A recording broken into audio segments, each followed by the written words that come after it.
Avez-vous déjà eu le sentiment que plus vous approfondissez votre réflexion, plus vous vous sentez seul, que plus vous comprenez, moins les gens autour de vous sont disposés à vous écouter? Ce sentiment n'est pas anodin. L'histoire de l'humanité montre que la société se méfie souvent des personnes enclines à l'analyse profonde, non pas parce qu'elles ont tort, mais parce qu'elles sont capables de voir ce qui reste caché aux yeux du plus grand nombre. Prenons des figures emblématiques du passé, de Socrate à Nietzsche, de Galilée à Tesla. Leurs idées brillantes ont souvent été ridiculisées, réduites au silence ou complètement ignorées. La raison n'en est pas un manque d'intelligence, mais la capacité à mettre les autres mal à l'aise, en les obligeant à repenser leurs opinions habituelles.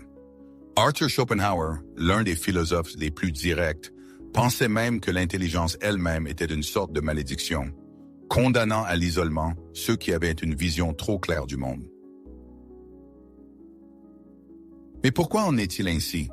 Pourquoi la société résiste-t-elle à ceux qui sortent des sentiers battus? La réponse à cette question se trouve dans les profondeurs de la psychologie humaine. Pensez-y. Lorsque vous êtes en présence d'une personne dotée d'une force physique exceptionnelle, cela ne suscite pas nécessairement un sentiment de faiblesse de votre part, mais plutôt de l'admiration. Mais que se passe-t-il lorsque la rencontre avec une personne très riche peut susciter un sentiment d'envie, mais elle ne sera guère perçue comme une insulte personnelle? La réaction est différente lorsque l'on est confronté à une intelligence supérieure à la sienne. Un phénomène psychologique connu sous le nom d'effet miroir entre en jeu. Une personne dotée d'une pensée profonde génère non seulement des idées novatrices, mais souligne aussi involontairement les limites intellectuelles de son entourage, ce qui passe rarement inaperçu ou est rarement pardonné. La seule présence d'une personne capable d'analyser en profondeur peut créer un sentiment d'inadéquation chez les autres. Même si cette personne ne prononce pas un mot.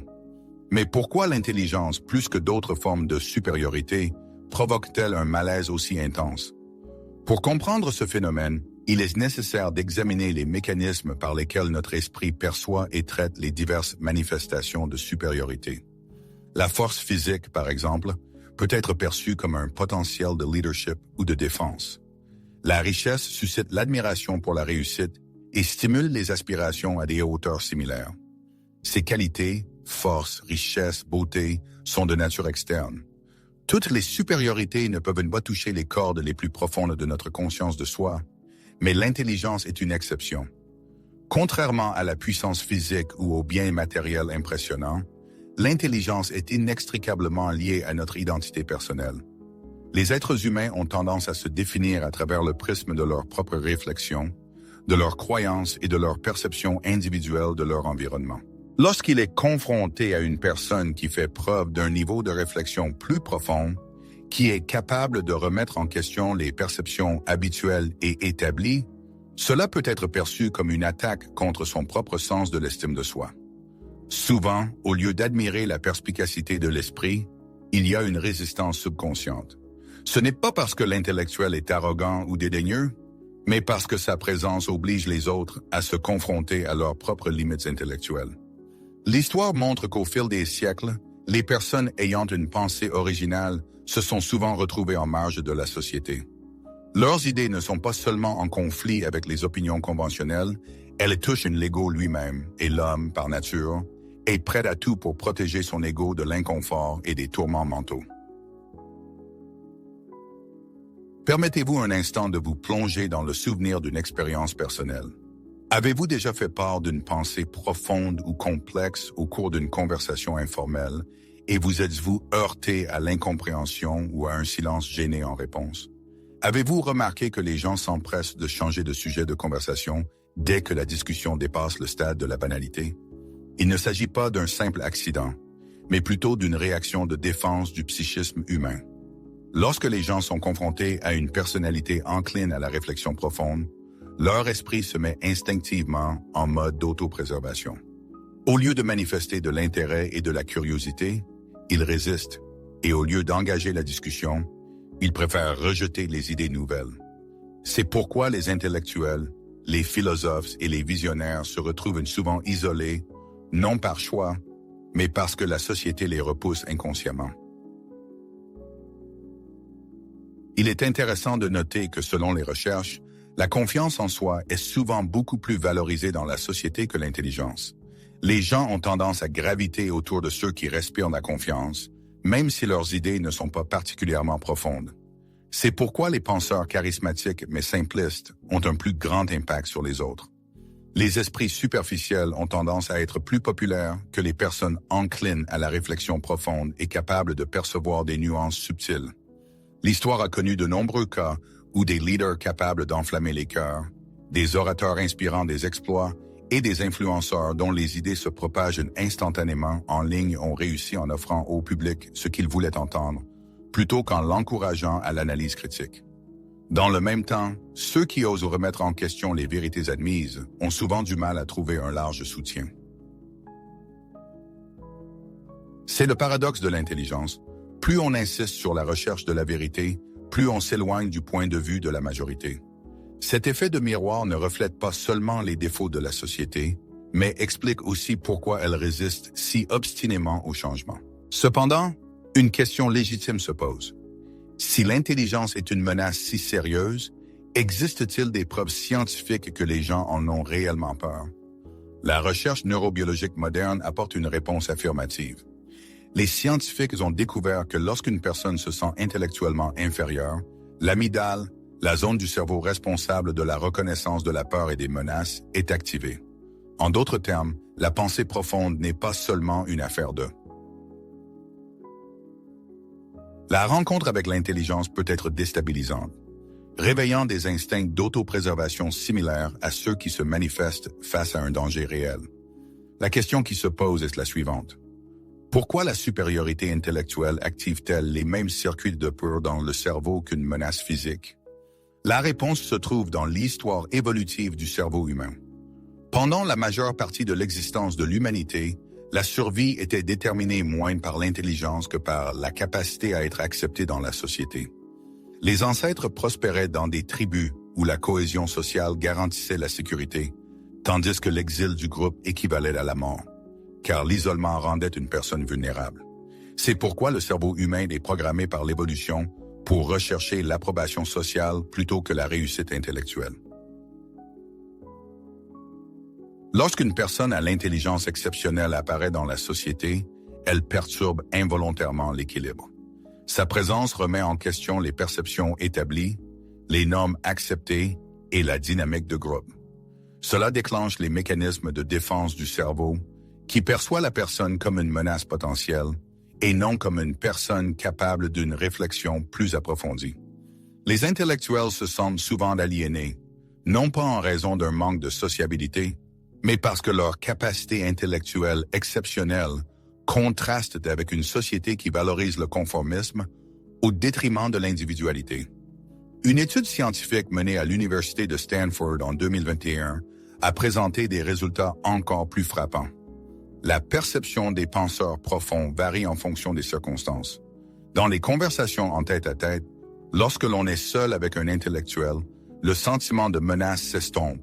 Mais dans les situations collectives, la réaction d'anxiété augmente considérablement.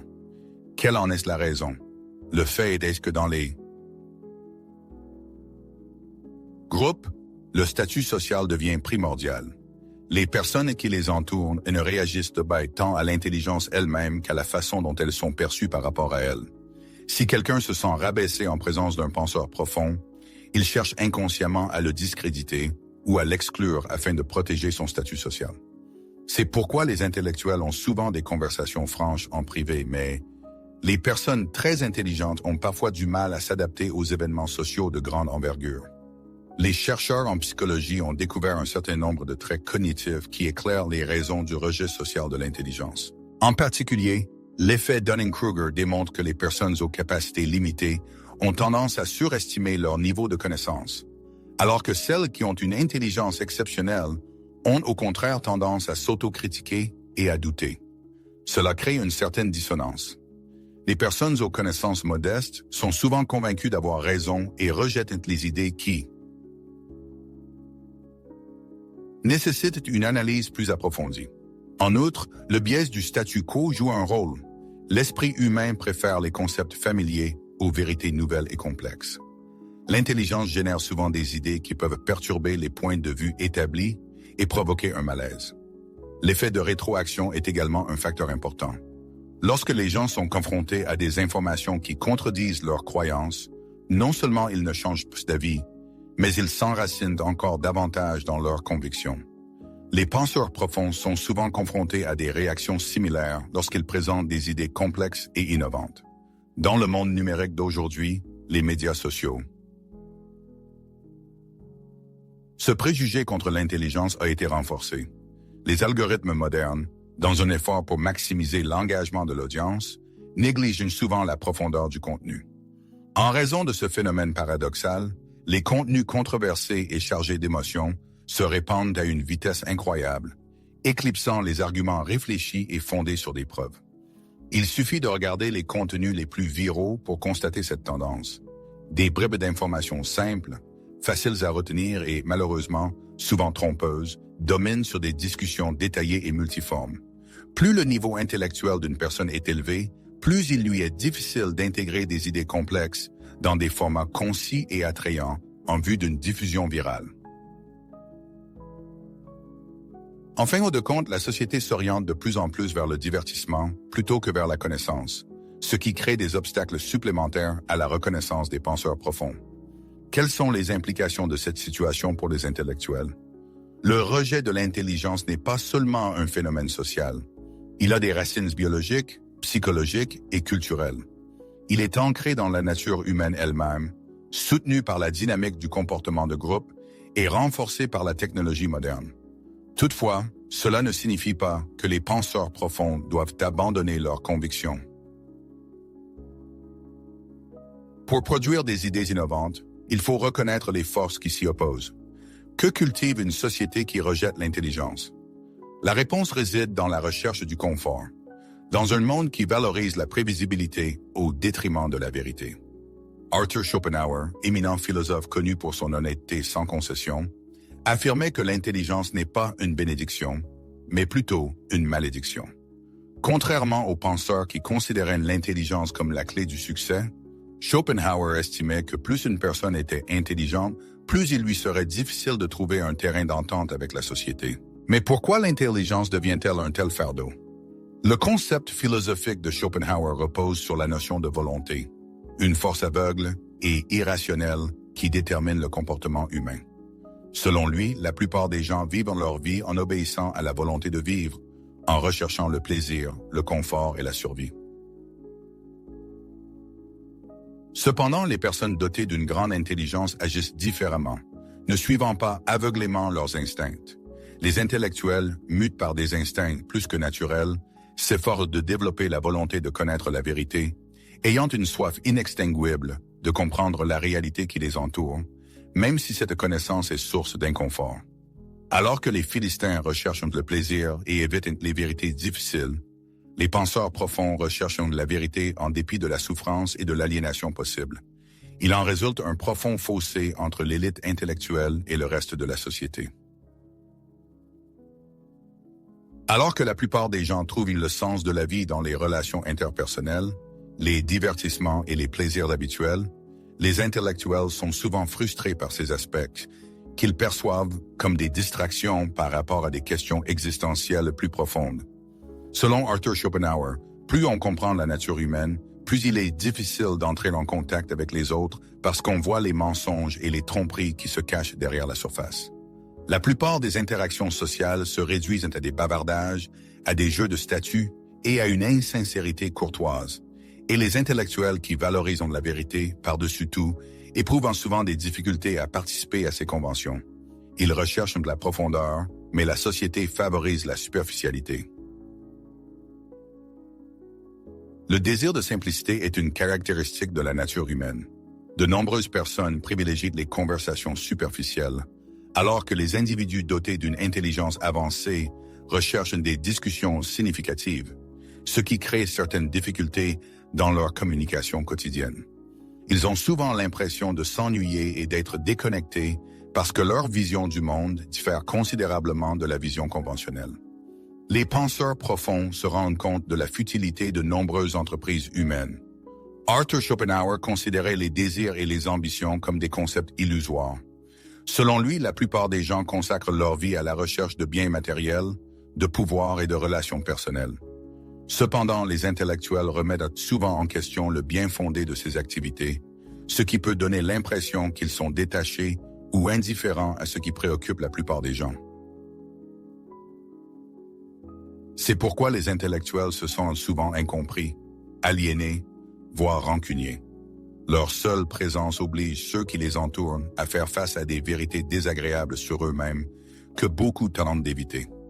Schopenhauer a comparé l'intelligence élevée à un sens aigu de la conscience, ce qui, plutôt qu'une bénédiction, est plutôt une malédiction. Il a écrit qu'une intelligence élevée tend à rendre malheureux. On pense que certaines personnes deviennent insociables à cause de leurs croyances. Leur logique est simple et directe. Plus la vision et la compréhension du monde sont larges et profondes, plus il est difficile de fermer les yeux sur ces imperfections. La conscience des nombreuses imperfections de l'existence occulte la joie d'exister, et la réflexion profonde conduit inévitablement à un sentiment de détachement vis-à-vis des autres. Arthur Schopenhauer, philosophe allemand, était d'avis qu'il existe une relation inverse entre le niveau d'intelligence et le sentiment de bonheur. Selon lui, ce n'est pas la connaissance, mais plutôt l'ignorance qui est la clé d'une existence sereine. L'histoire connaît de nombreux exemples de penseurs exceptionnels, tels que Blaise Pascal et Franz Kafka, qui ont souffert de dépression, de crise existentielle et d'aliénation sociale. Cependant, Schopenhauer ne s'est pas contenté d'énoncer le problème. Il a également proposé des moyens de le résoudre. Selon lui, bien que l'intelligence conduise à la solitude, il existe des moyens pour les penseurs profonds de faire face à l'isolement. L'un de ces moyens consiste à accepter la solitude. Le philosophe a insisté sur le fait qu'il ne fallait pas la considérer comme une malédiction, mais comme une sorte de privilège. Il pensait que le temps passé dans la solitude devait être utilisé pour le développement intellectuel et l'effort créatif plutôt que pour la recherche de l'approbation sociale. Au lieu de tenter vainement de se fondre dans la masse sans visage, Arthur Schopenhauer encourageait les esprits exceptionnels à rechercher des âmes sœurs partageant leurs opinions. Ces personnes partageant les mêmes idées peuvent être trouvées dans des pages des livres, dans des traités philosophiques ou dans des communautés intellectuelles choisies. Le sage philosophe mettait en garde contre l'échange inconsidéré de pensées profondes avec ceux qui ne pouvaient pas les percevoir. Il conseillait aux penseurs d'observer attentivement la société, de saisir ses lois et de peser soigneusement chaque mot. Ces enseignements servent de boussole aux intellectuels contemporains confrontés à l'aliénation dans un monde dominé par la médiocrité. L'intellect, qui peut conduire à la solitude, confère en même temps la liberté, la sagesse et une compréhension plus profonde de l'être. Schopenhauer voyait l'intellect comme une épée à double tranchant, à la fois source de force et de souffrance. Il permet de voir la réalité dans sa nudité inconvenante, mais il aliène aussi ceux qui préfèrent vivre dans un monde d'illusions. La philosophie de Schopenhauer confirme ce que beaucoup de gens réalisent. La société n'a pas peur de l'intellect en soi, mais des découvertes qu'il est capable de faire. Les personnes dotées d'une grande intelligence sont souvent rejetées, non pas parce que leurs jugements sont erronés, mais parce que leur justesse est révélée prématurément, avant l'heure. Par conséquent, s'il arrive que l'on se sente seul dans sa réflexion, il est important de comprendre que ce n'est pas un signe d'imperfection. Il s'agit plutôt d'un témoignage de la capacité à voir le monde sous son vrai jour. Toutefois, une question se pose. Les penseurs profonds sont-ils condamnés à l'isolement ou existe-t-il des moyens d'interagir avec la société tout en conservant leur profondeur intellectuelle?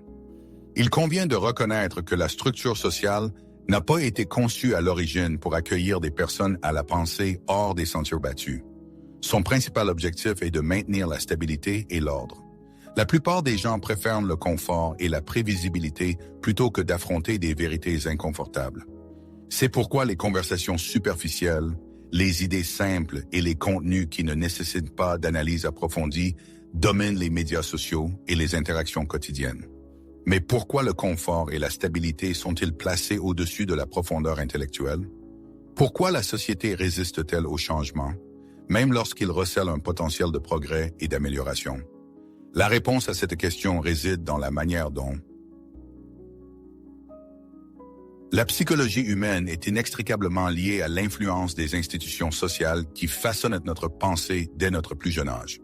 Au fond, l'esprit humain recherche la certitude et la prévisibilité. L'évolution a ancré en nous le désir d'éviter l'inconfort psychologique, un phénomène que les psychologues appellent la facilité cognitive. La facilité cognitive signifie que le cerveau privilégie les informations simples et familières, car leur traitement nécessite moins d'énergie mentale. Lorsqu'une idée est présentée comme complexe, multiforme ou peu familière, le cerveau l'aperçoit comme difficile et potentiellement dangereuse. La théorie de la justification du système explique pourquoi les gens ont tendance à défendre l'ordre existant des choses, même s'il ne leur est pas bénéfique.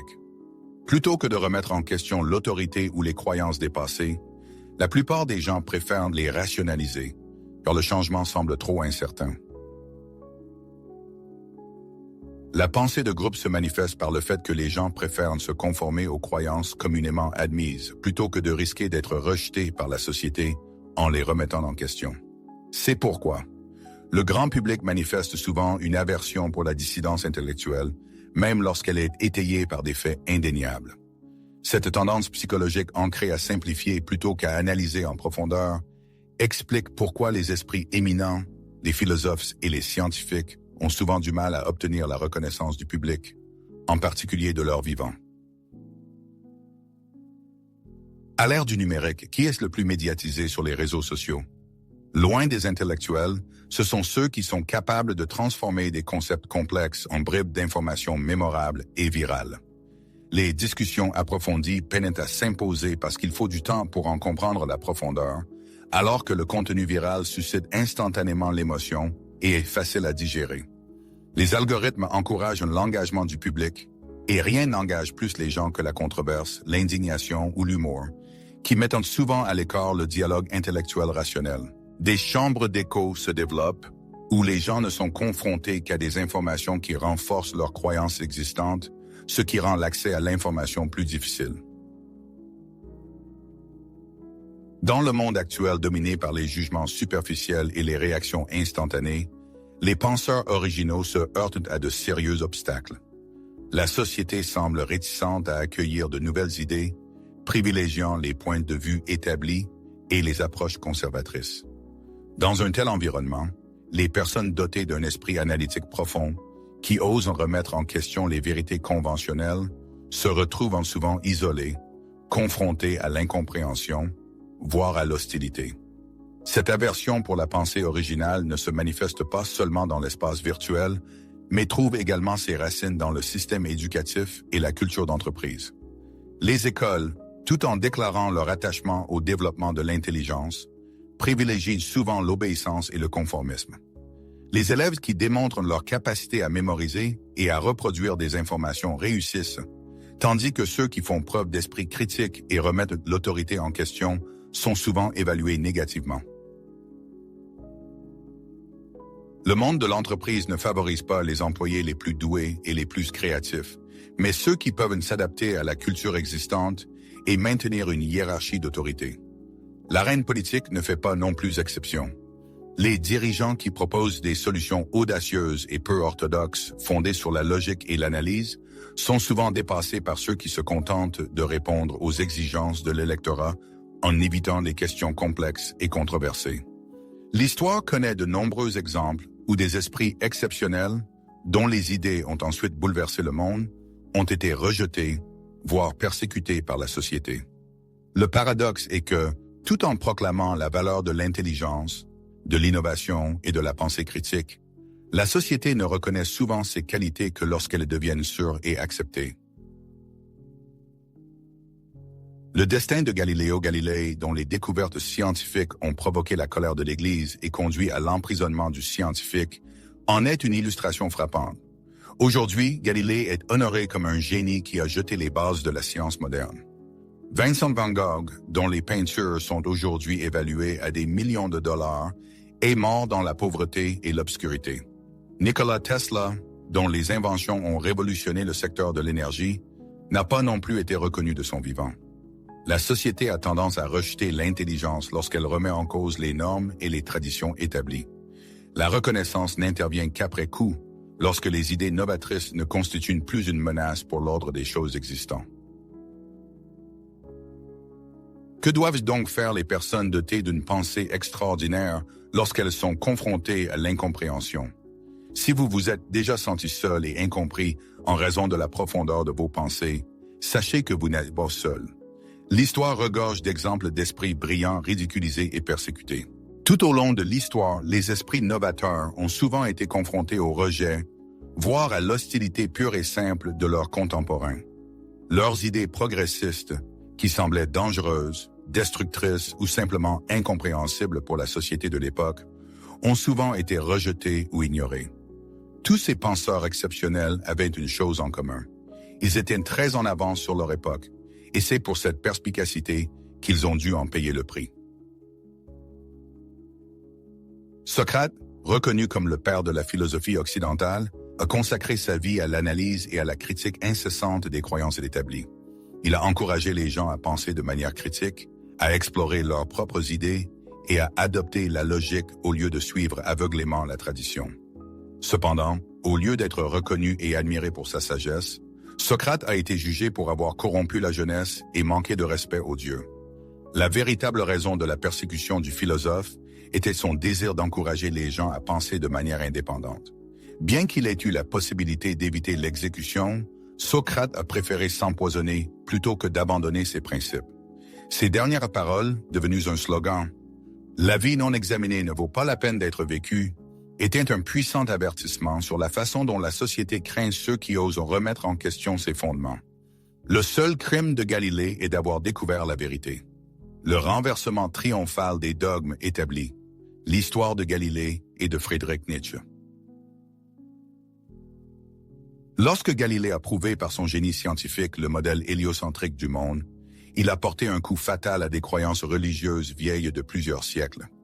L'Église, alors rempart du pouvoir et gardienne du savoir, ne pouvait tolérer un tel défi. Elle qualifie le scientifique d'hérétique et lui jette l'anathème. Sous la torture, il a été contraint de renoncer publiquement à ses propres découvertes, qui sont devenues la pierre angulaire de la science moderne. Bien qu'il soit aujourd'hui reconnu comme l'un des plus grands esprits de l'histoire de l'humanité, il a été assigné à résidence de son vivant et ses travaux ont été oubliés pendant de nombreuses décennies. Le destin tragique de Galilée est la preuve éclatante que même les vérités les plus indéniables peuvent être rejetées si elles représentent une menace pour le système de pouvoir existant et l'ordre mondial établi. Friedrich Nietzsche, dont les idées philosophiques étaient autrefois considérées comme trop radicales et dérangeantes pour la conscience publique, a connu un sort similaire. Il affirmait avec audace que la morale traditionnelle était défectueuse, que la société était construite sur des mensonges qui endormaient les masses, et que la véritable force résidait dans la création de ses propres valeurs qui transcendaient les normes conventionnelles. À l'époque, ces idées novatrices s'avéraient trop complexes et incompréhensibles pour la plupart des gens. Nietzsche a été considéré comme fou et ses œuvres ont été ignorées ou mal interprétées. Aujourd'hui, cependant, la philosophie de Nietzsche a eu une influence énorme sur la psychologie, la littérature et l'existentialisme, inspirant de nouvelles générations de penseurs et d'artistes. Ces concepts révolutionnaires sur le pouvoir, la volonté et la moralité continuent d'avoir une influence profonde sur la philosophie contemporaine, apportant la preuve irréfutable que la société rejette souvent les génies dans le présent, pour ne reconnaître leur grandeur que dans le futur. Nikola Tesla, véritable visionnaire, rêvait d'une ère de disponibilité universelle de l'énergie, de transmission sans fil de l'électricité et de percées technologiques susceptibles de révolutionner la civilisation humaine. Mais la société, et en particulier les détenteurs du pouvoir, voyaient dans ces idées une menace potentielle pour leurs intérêts. Des industriels tels que Thomas Edison et J.P. Morgan, dont la fortune reposait sur la vente d'électricité, se sont opposés à l'idée d'énergie libre de Tesla et l'ont relégué aux oubliettes. Malgré son génie extraordinaire, Tesla est mort seul, dans une modeste chambre d'hôtel, oublié et sans ressources, alors que d'autres ont fait fortune grâce à ses inventions volées. La vie de Tesla illustre parfaitement la manière dont la société favorise. Souvent, les hommes d'affaires et les spécialistes du marketing au détriment des véritables visionnaires qui sont à l'origine du progrès humain. Il ne faut pas oublier la contribution d'Alan Turing à la cryptographie, dont les réalisations extraordinaires ont joué un rôle crucial dans la fin de la Seconde Guerre mondiale. Ses compétences uniques en matière de décryptage de code ont permis de sauver des millions de vies.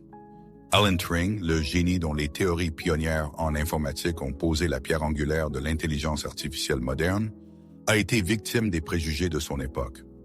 Au lieu de la reconnaissance et de l'honneur qu'il méritait, il a été persécuté en raison de sa vie privée. En 1952, à une époque d'intolérance, Turing a été castré chimiquement pour son homosexualité, ce qui a conduit à sa mort tragique à l'âge de 41 ans. Aujourd'hui, Alan Turing est honoré à juste titre comme un héros de la science, mais il a été autrefois rejeté par la société malgré ses contributions inestimables à l'humanité. Alors que la lignée historique des grands penseurs était essentiellement composée d'hommes, Hypatie d'Alexandrie constituait une exception frappante et rare. Cette femme exceptionnelle, philosophe, mathématicienne et astronome, a osé défier le monde intellectuel dominé par les hommes dans la Rome antique. Elle a porté la lumière du raisonnement scientifique et de la pensée rationnelle, ce qui l'a inévitablement mise en conflit avec les autorités religieuses. En 415 après JTC, elle est tombée sous les coups d'une foule de fanatiques religieux qui voyaient en elle une menace pour leur influence. L'histoire d'Hypatie est la confirmation tragique d'un schéma que l'on retrouve tout au long de l'histoire de l'humanité. Le progrès intellectuel se heurte souvent à une résistance farouche de la part des forces conservatrices. Tout au long de l'histoire, de nombreux esprits exceptionnels ont connu un destin tragique commun. Leurs idées novatrices, en avance sur leur temps, ont souvent été rejetées, ridiculisées, voire réprimandées de leur vivant. Pourtant, ce sont ces idées qui, plus tard, sont devenues les pierres angulaires du progrès humain. La société semble craindre non pas l'intellect lui-même, mais les changements qu'il apporte. Cela soulève une question importante. Si l'histoire démontre clairement la résistance de la société aux penseurs profonds, que faire si vous êtes l'un d'entre eux? Cela signifie-t-il que les penseurs profonds sont condamnés à la solitude et à l'incompréhension? Pas du tout. Cela souligne simplement la nécessité de s'engager avec sagesse dans la société. Tous les lieux et toutes les personnes ne sont pas prêts à accueillir des discussions profondes et significatives. C'est pourquoi il est important de chérir ces pensées les plus profondes pour ceux qui sont vraiment capables de les apprécier et de les comprendre. Il n'est pas nécessaire que des millions de personnes partagent votre point de vue. Il vous suffit de trouver ceux qui sont vraiment en phase avec votre pensée. Recherchez des personnes partageant vos idées dans des livres, des communautés en ligne ou des cercles intellectuels. Les plus grands penseurs de l'histoire ont trouvé le moyen de rendre leurs idées profondes compréhensibles en les adaptant à un large public. Albert Einstein a fait remarquer un jour que l'incapacité à expliquer simplement un concept complexe témoigne d'un manque de compréhension de celui-ci. Il est important de pouvoir partager ses connaissances profondes sans rabaisser les autres.